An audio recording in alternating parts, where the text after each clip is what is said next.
Well, we are just hours away from the U.S. presidential election, and the stakes could not be higher. Both candidates are making their final pleas, and there are serious questions that remain over the integrity of all those votes being cast. I'm Ben Swann. This is Truth in Media.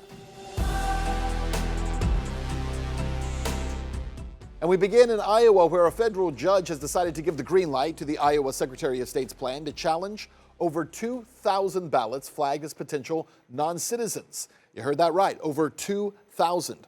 Well, now the ACLU is crying foul about how this unfairly burdens legal voters. But here's the thing. The judge said it plainly. The law is the law. Meanwhile, over in Arizona, another judicial bombshell, a judge there ordered election officials to hand over records for a staggering 1.2 million unknown voters to election integrity activists.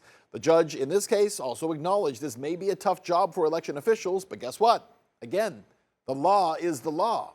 And just hours before the 2024 elections, it seems continuously like one side doesn't care for the law. Any chance you are registered in Pennsylvania? Nope, I am not. Well, it was worth a shot. And live from New York, Well, that was Kamala Harris over the weekend deciding to show up on Saturday Night Live. It is a bold move just days before voting, but the FCC commissioner has come out saying that NBC broke the equal time rule by stacking the deck in Harris's favor. But hold on. While Kamala is making late night headlines, the Trump camp is not sitting on their hands either. Elon Musk is now floating an invitation for former Congressman Ron Paul to join his Department of Government Efficiency, DOGE, if Trump pulls off a win. Now, why does this matter? Well, it matters in ways that few people in Washington could ever imagine. Ron Paul, who ran for president on the promise of eliminating 5 federal departments and saving $1 trillion in his first year, is the great libertarian hope for millions of libertarians. By the way, Elon says he wants to cut $2 trillion. Online, many people are saying that they are as excited about the people who will be part of Trump's team as they are about Trump himself. You want to actually drain the swamp? Actually change Washington?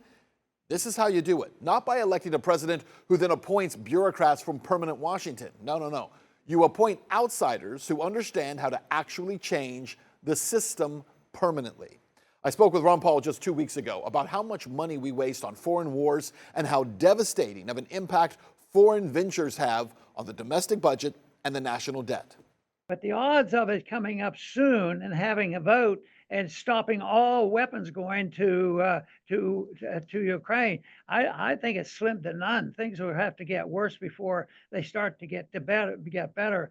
But there's going to be an economic crisis along with it. I remember one time in a presidential debate, they announced to us who were the candidates, they say, well, we're going to talk about economic policies today. Next week, we're going to be talking about foreign policy.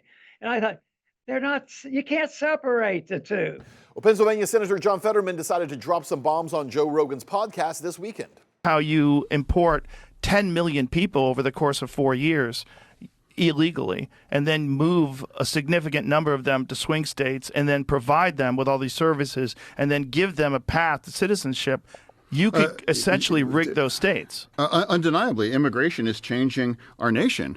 I mean, I haven't spent a lot of time in Texas, but it's very clear that immigration has remade Texas. While discussing the controversial border bill, he seemed to let it slip that Democrats are intentionally flooding the country with millions of illegals to stack the voting deck in their favor. It's shocking, but only shocking that he said the quiet part out loud, because everyone knows this is what they've been doing for 4 years. Honestly, are you surprised to hear this? But Pennsylvania is perhaps the most important state in the race on Election Day. It is a battleground state where right now both candidates are neck and neck according to the latest polls. But if Trump takes Pennsylvania, he has a pretty easy path to the White House. If Harris takes it, her path becomes easy as well. And that is our show. You can catch all the latest coverage on the race. Check us out on X at @Truth_in_Media. And you can watch all of our full episodes at truthinmedia.com.